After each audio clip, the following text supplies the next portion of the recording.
Hi guys, welcome back to Nessa Director Share to look at the confidential world of Peter Berg. Let's get into it. Welcome back to Nessa Director Share to my directors to talk about Peter Berg. Before I do it, don't get to subscribe and click on my logos today. We go through Peter Berg's movies and go through them, get to our performance for star. So in 1998 we had Very Bad Things, which is a black comedy film written and directed by Peter Berg in his feature film directorial debut. And it stars Cameron Diaz, Christian Slater, Daniel Stern, Gene Triplethorne, John Favreau, Jeremy Piven, and Leland Orser. And it made $21 million, $30 million budget, and it was not well received by critics. I've not seen this movie.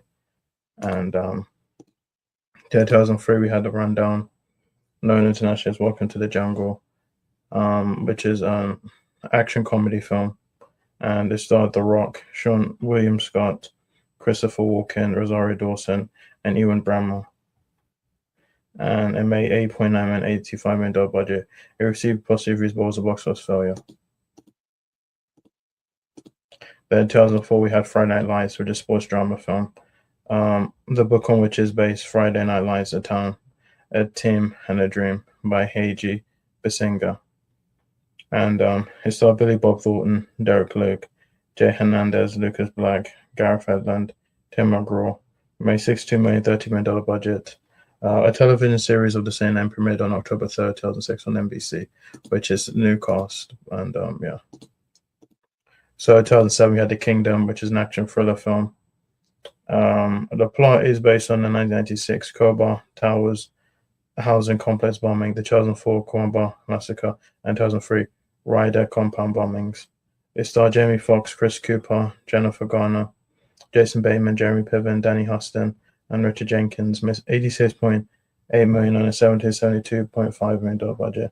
And the film triggered controversy in some Middle East nations and had received mixed to average critical reviews. In 2008, we had Hancock, which is a superhero film. And it starred Will Smith, Charlie Theron, Jason Bateman, Eddie Marsan. Makes $629.4 million, $150 million budget.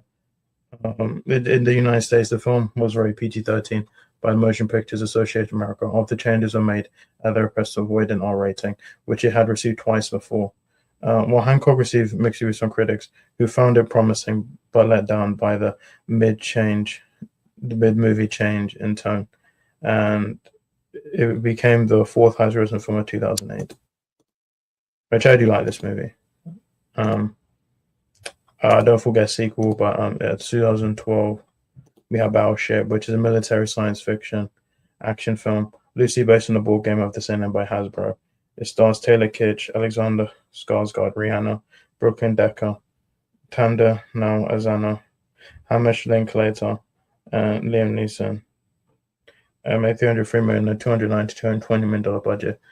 The film received only negative reviews and underperformed at the box office, losing both Universal and Hasbro $150 million. 2013, we had Lone Survivor, which is an action war drama film based in 2007 non-fiction book by Marcus Luttrell. And it saw Mark Wahlberg, Taylor Kitsch, Emil Hirsch, Ben Folds, and Eric Boehner. It made $154.8 million, $40 million budget. The film received positive reviews.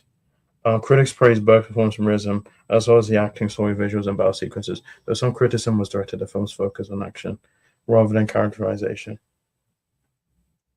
And so then in 2016, we had Deepwater Horizon, which is a biographical disaster film based on the Deepwater Horizon, an oil spill in the Gulf of Mexico.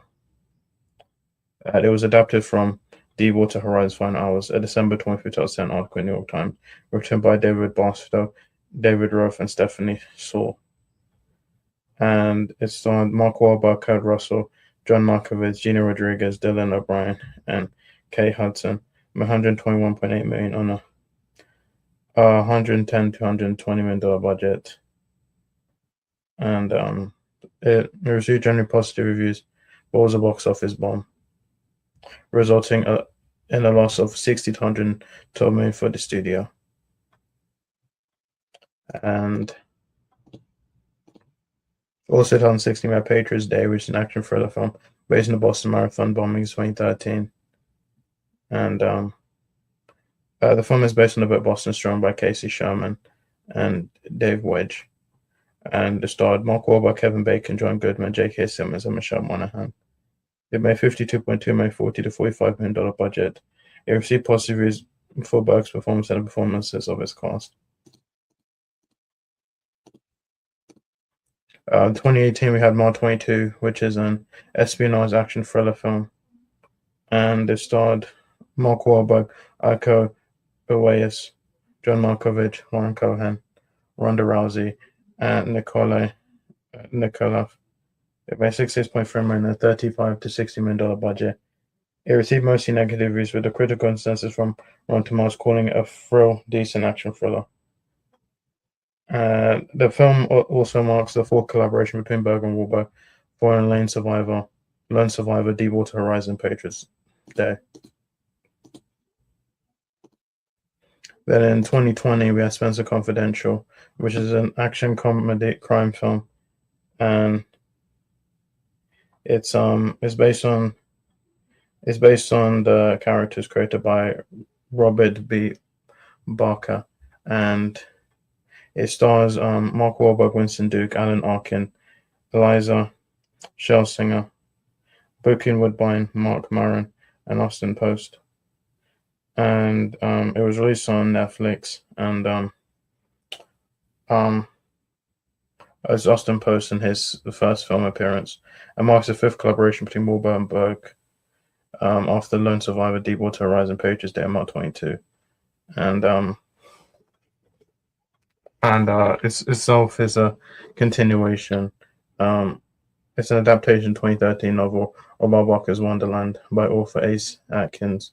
Itself a continuation of the actual Robert B. Barker detective series Spencer, also portrayed on TV in Spencer for Hire, and it received mixed reviews. The film marked Arkin's final live-action film appearance and his second overall final film appearance before Minions: The Rise of Gru in his lifetime.